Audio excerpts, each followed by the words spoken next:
all he's asking is you pick up his word and you follow his footsteps. No, it's not going to be easy, for the road is narrow and not many go by it. But I tell you, it's a choice you got to make, and it's something courage. It takes a lot of it. It takes a lot of it. And I tell you, you don't have to do it by yourself. Like I said, you got to tie on to people that you love. Tie on to the things that you hold true, that you've been taught your whole life. We've gone away from it, people. We've gone away from it.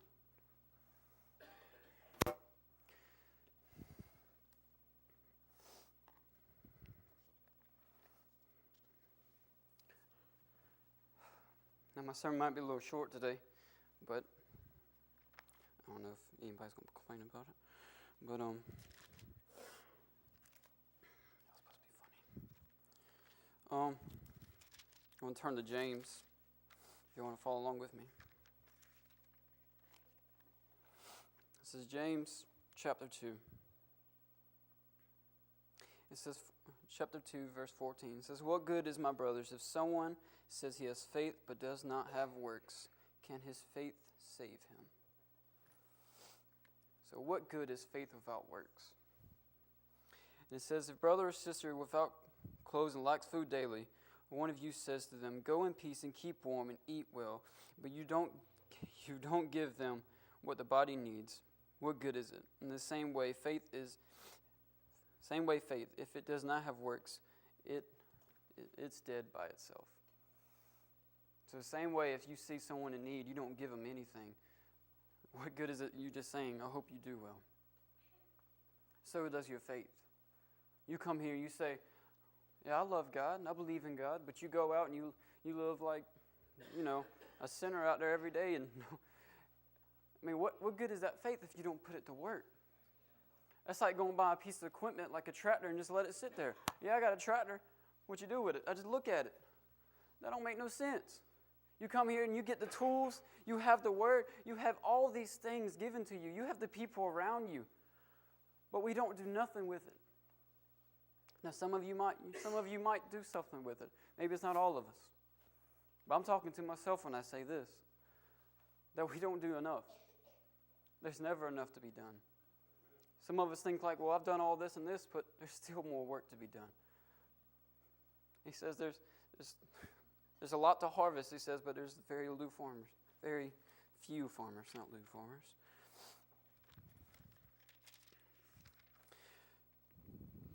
It says, also in James, "But someone will say, 'You have faith and I have works. Show me your faith without works, and I will show you faith in my works. You believe that God is one, you do well. That demons also believe, and they shudder.'" So that says even the demons believe that there's a God. Even Satan himself knows there's a God.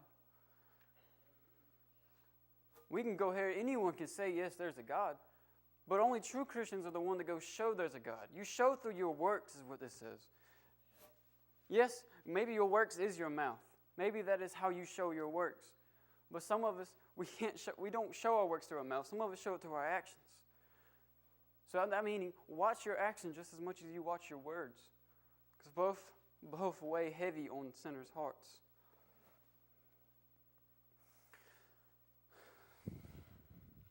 It says, "Foolish men, you are willing to learn that faith without works is useless."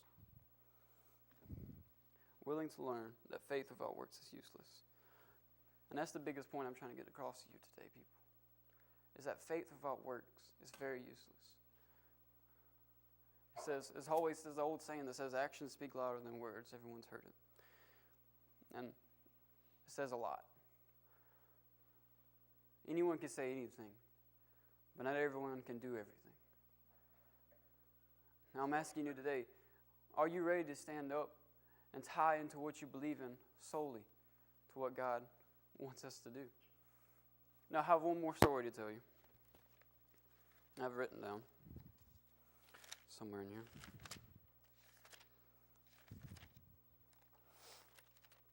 It might not make sense to y'all, but this story means a lot to me in a way, because I love history. That's what I plan on doing whenever I get out of school, is be a history teacher, so yay me.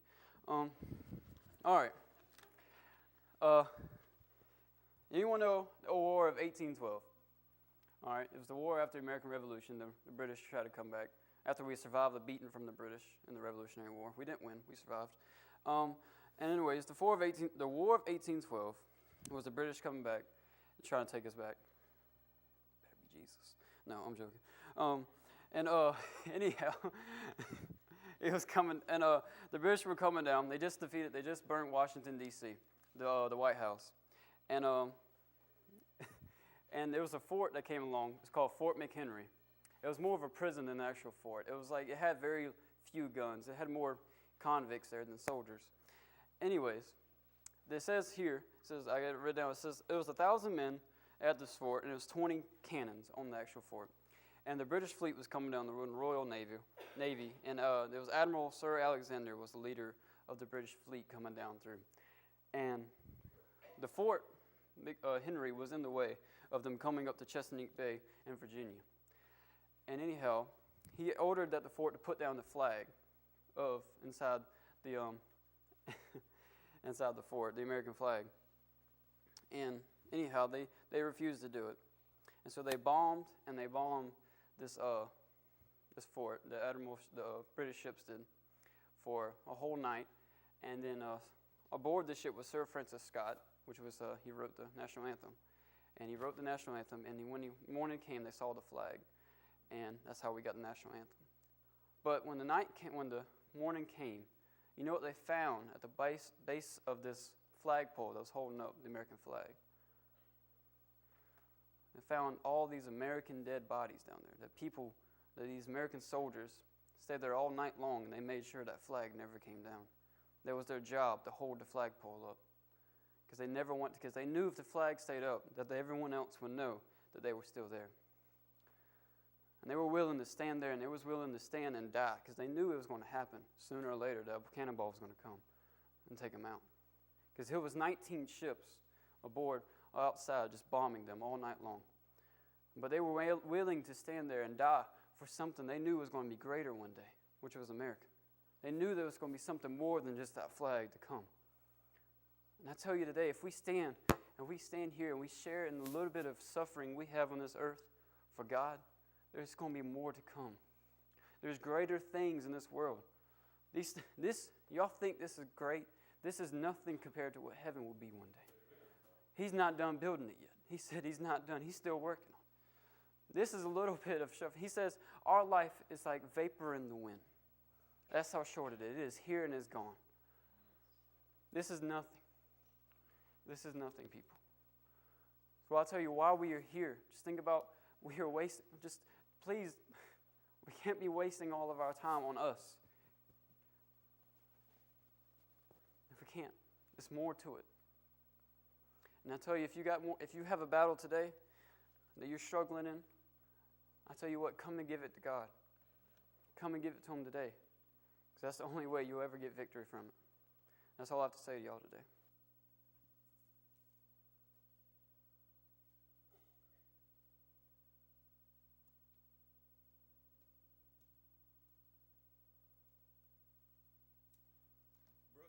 I want you to stand here. I'm going to ask Byron and Michelle if they will. They're going to sing our hymn of benediction. Wesley, where are you? Can you come down for a minute? I know he's back there. Just set the camera. He's chairman of our deacons. This is his son speaking this morning. Brooks will tell you he's not an ordained minister. His dad is chairman of our deacons. We're going to have them stand here this morning. I believe that as we're here this morning, every one of us can agree with what Brooks said. There's an old expression that I've heard most of my life. It says that after all is said and done, there's always more said than done. I would hate to stand at the portals of heaven and as they're judging me, ask, have you done more? Or were you just talking? Brooks gave us a great challenge this morning. And I want to encourage all of us to make a commitment this morning that we won't just go out into the world and be there, but we'll stand up courageously and we'll let the world know that we're Christians. Everybody in this service this morning has got a family member, a neighbor, a co-worker, a friend that spend eternity in hell. And that's pretty hard to say. But will it be our fault if they spend eternity because we fail to speak? We're going to ask Byron and Michelle. They sang the song benediction. And if you want to come, shake Brooks's hand. Wesley, if you want to commit anything, now's the time to do it. Byron and Michelle bring a benediction in.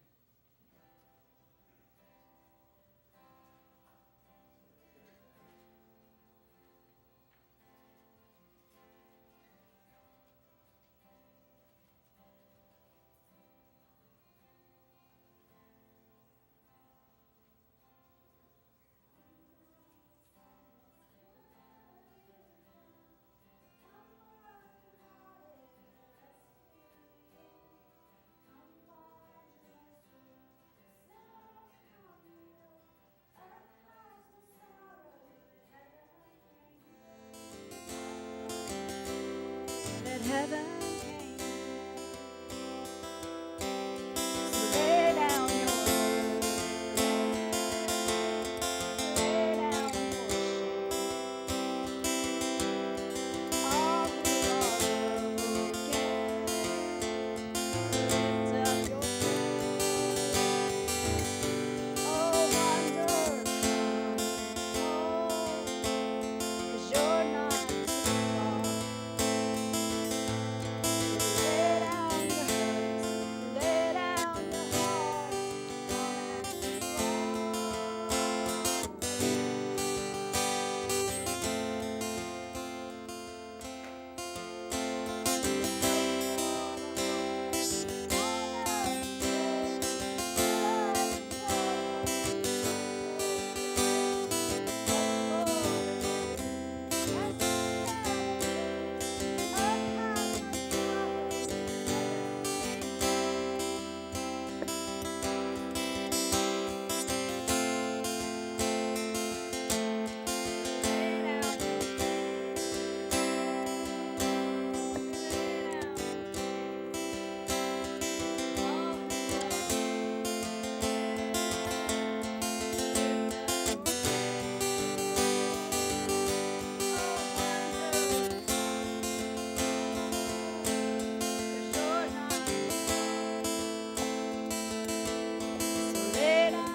I know some of you are still making your way. It's just, I guess, touching to know that when a young man has the courage to stand up here and to speak God's word, that it touches our heart. And I'm so proud that we are showing the love and concern for him. I want to thank his parents, his grandparents, his kinfolks, everybody who had a part in it. And I'm just so glad that we can be here today. I want to thank Byron and Michelle for being here. But it also gives us all faith, I think, to know that the younger generation is not what we see pictured constantly on that God is still speaking to young people. He is still spreading the word of the gracious love of God. And I am so proud of them this morning. I don't know what else to say. And in just a moment, when everybody's had a chance to love on them a little bit, we're going to send them back out to the front. You can love on them again in a minute. We'll have a closing prayer. And but we just really are so proud of them.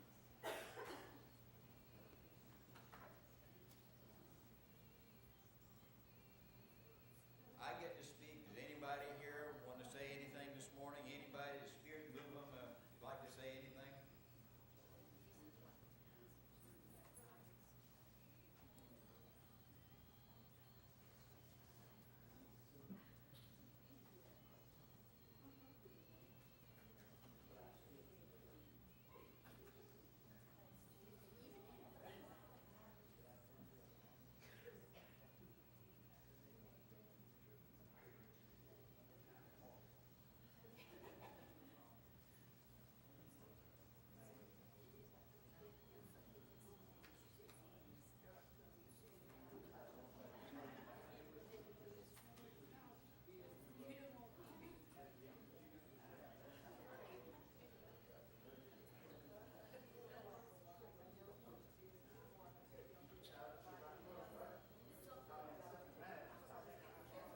I'm going to ask if you would just to be quiet for just a moment. We'll finish here, but let's have a closing prayer, and then we can just fellowship together. And I know some folks may have to leave, but let's all be quiet. If you're somewhere where you can join hands with somebody, do that as we lift up our voice. Thank God for the blessings of the day and for the spiritual blessings that we receive by being here. God, we're so happy that we have been in your presence today. As the power of your Holy Spirit has come through this young man to touch our hearts. But farther more than it may touch our hearts, that it would touch our lives, that it would cause us to go into a world that we would have the courage to speak up and tell others the good news of Jesus' Savior. Fathers, we've been here this morning, and as our hearts have been lifted up, and as we shed tears of joy and praise, we just ask too, Father, that you would also burden us for those family members, those neighbors, those co-workers, those friends, that the next time we see them, that you would give us the courage, that we would stand there and let them know that we love them and tell them about the love of Jesus Christ. Thank you for letting us be a part of this today. And now, Father, as we go our separate ways, we ask your Holy Spirit to go and abide with us. Help us to spread the good news